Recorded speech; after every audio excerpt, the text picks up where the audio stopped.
Are monopolies always bad? Written and presented by Kaci, Campbell. So what is a monopoly? A monopoly is defined as a firm with market power. And now that you've heard this definition, you might be thinking, well, what exactly is market power? Market power is defined as the power to raise the price above marginal cost without fear other firms will enter the market. So basically, a monopoly is a business that has control over their field in the economy without much competition, if any at all. This often leads to inflated product prices because when you are the only person selling a particular product, you know you could charge whatever you want and still get business simply because you know the customer cannot find a better price anywhere else.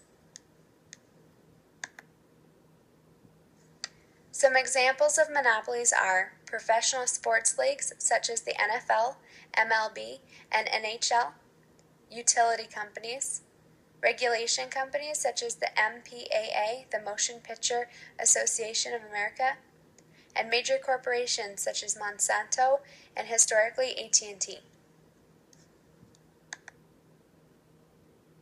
Now, I'm sure just hearing the word monopoly conjures up a ton of negative thoughts and feelings. To the general public, the word monopoly often has a bad connotation. Monopolies are often associated with prices that are higher than they need to be or higher than they should be, and are often viewed as corrupt.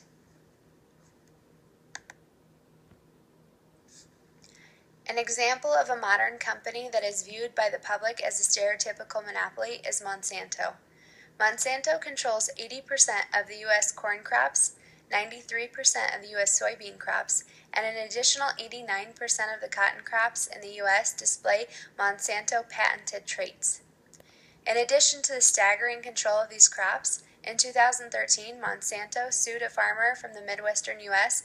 for saving and replanting seeds yielded from his previous year's crop, which was grown using Monsanto patented seeds. In Bowman versus Monsanto, Monsanto argued it was illegal for Bowman to keep and reuse the seeds, while the farmer argued that he was only doing what farmers had been doing for thousands of years. Monsanto won the case, which has been additionally fueling the view of an all-powerful monopolizing corporation. The evidence on if Monsanto is a monopoly or not could be debated all day, and the point is, it has a bad rap, and for good reason. The little guys have a hard time competing with this big corporation. Despite the social view on monopolies, some can indeed be beneficial to a society when they are properly regulated through price control. A beneficial monopoly can better society in many ways, such as providing incentives for further development and cutting down on complete chaos. A great example of some good monopolies are utility companies. Think for a moment of the street you live on. How many electrical boxes are there? Hopefully not too many, because they sure are ugly. In our society, utility companies are regulated so that in any one given area, there are only allowed to be one electric, one water, one gas, and only a handful of phone and cable providers available. Imagine for a second what your neighborhood might look like with multiple electric providers. There would be electrical boxes everywhere, and there would be complete chaos when building the neighborhood up. Allowing any one company to have a monopoly over a given market prevents just this kind of chaos. So if this is the case, and this kind of monopoly created, what keeps the prices of the utilities provided reasonable? This is where price regulation comes into effect. If the price of utilities is properly regulated, it keeps the cost affordable for customers and keeps the utility company making enough money to continue operating. Another example of a good monopoly is the Motion Picture Association of America. Have you ever listened to a movie trailer and heard the words rated PG-13 or this film has not yet been rated?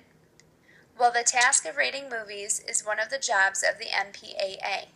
If rating movies was a task performed by multiple companies, it would be impossible to ever truly know if the rating is trustworthy.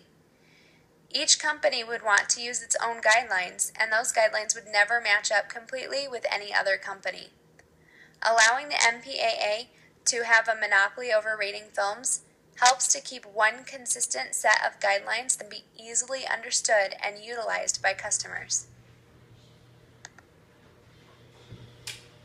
In summary, monopolies can be both good and bad. Bad monopolies lead to high prices that would not otherwise exist with more competition in a given market. But good monopolies help cut down on the chaos of competition and are often still very affordable due to price regulation.